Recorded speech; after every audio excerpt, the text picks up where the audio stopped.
আসসালামু আলাইকুম। Hope you're all well. আমি যখনই কোনো ইনিশিয়েটিভ নিই যে আমি আপনাদের কিছু কন্টেন্ট বা কিছু ক্লাসেস নিব, কন্টেন্ট দিব বা ক্লাসেস নিব বললেই দেখা যায় language based, communication based, writing based, মানে বিভিন্ন টাস্ক বেসড অ্যাক্টিভিটি সম্পর্কে আপনারা জানতে চান বা করাতে বলেন।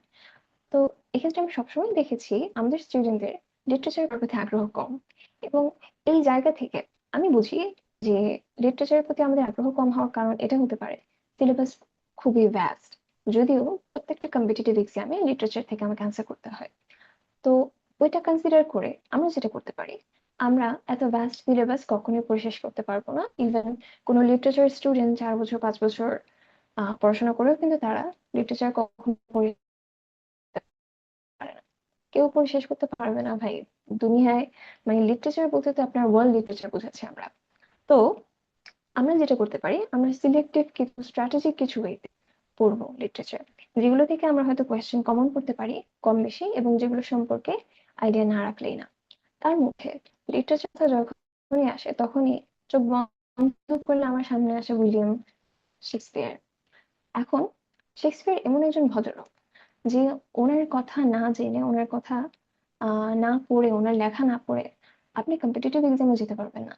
হ্যাঁ, ইংলিশ লিটারেচার পড়তে আপনার ওনাকে তো জানতেই হবে, এরকম একজন ব্যক্তি। এবং শুধু ওনাকে জানতে হবে বলতে ওনার ব্যাপারে আপনি ব্রিফ সামারি পড়বেন সেটা বলছি না।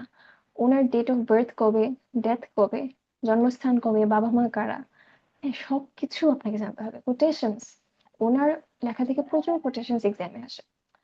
ঠিক আছে, তো দেখেন খুব বেশি আমরা প্রলং করতে চাই না, তাই 2 to 3 স্লাইডস এর মধ্যে আমি এটা কভার করবো বলতে ফর টুডে আর কি।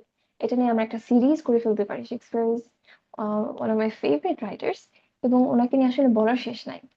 তো দেখেন ওনার date of birth 23rd April 1564, death 23rd April 1616।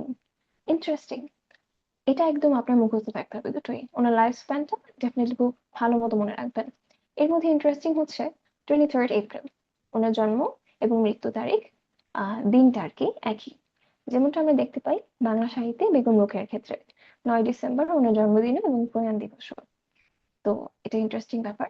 তবে এখানে একটা ঘটনা আছে, ওনার জন্মদিন নিয়ে বেশ কিছু কনফিউশন রয়েছে, যে 23 এপ্রিল আসলে নথিপত্র নিয়ে এমন কোনো কিছু আছে।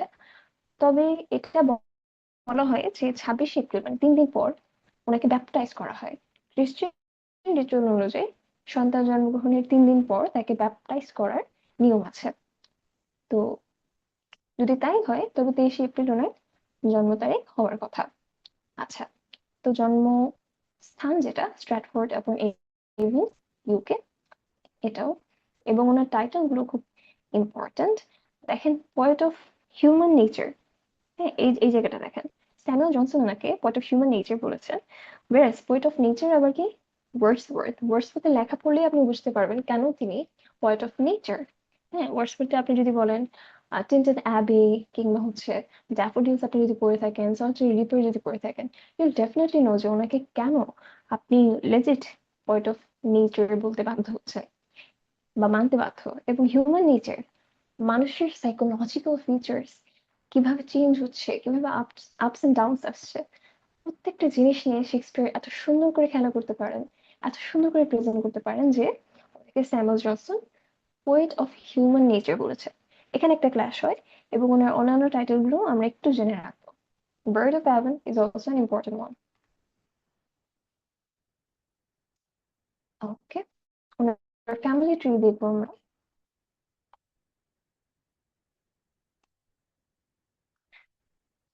ফ্যামিলি ট্রি আসলে এতটুকু মধ্যে তো শেষ হয় না, তবে আমরা সীমিত থাকছি কারণ আমাদের সবকিছু জানতে হবে না।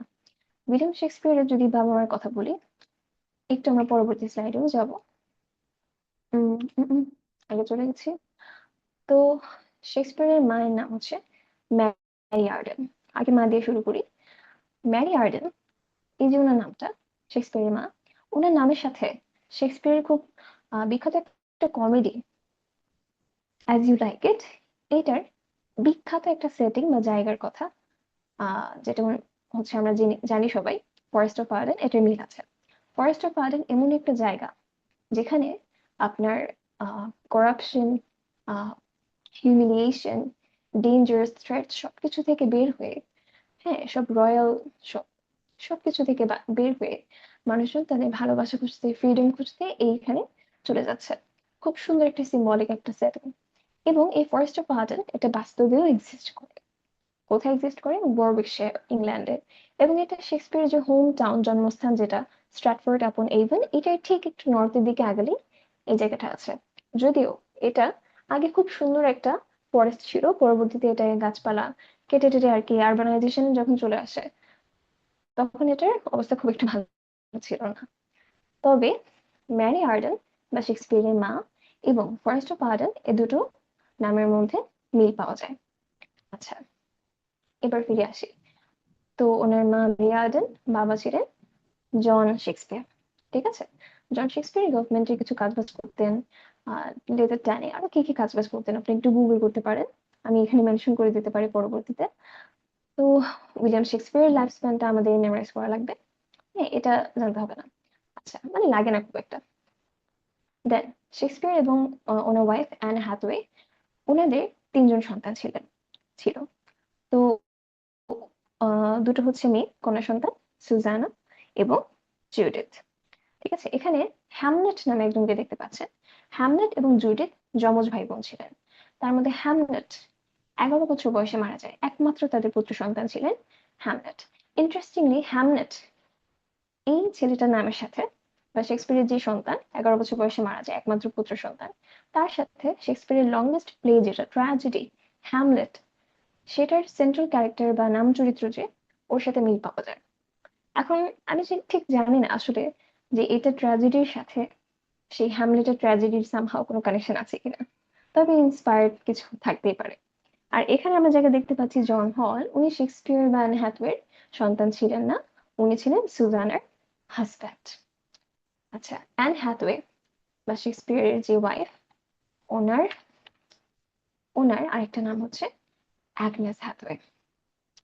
ঠিক আছে, তো শেক্সপিয়ার নিয়ে আসলে কথা বলতে যদি আমি শুরু করি, হ্যাঁ, যেহেতু আমার খুব পছন্দের একজন মানুষ, এবং শেক্সপিয়ার নিয়ে আসলে ঘুরে ফিরে সব এক্সামে কোয়েশ্চেন আসে, অনেক ডিটেলস আছে আমাদের যা অবশ্যই জানা দরকার, এবং অনেক ডিটেলস আছে যা খুব ইন্টারেস্টিং, যেগুলো আমি আপনাদেরকে জানাতে পারবো।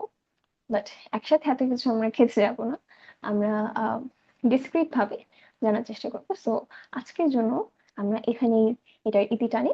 ইনশাল্লাহ পরবর্তীতে আবার কথা হবে। Till then, take care, bye by.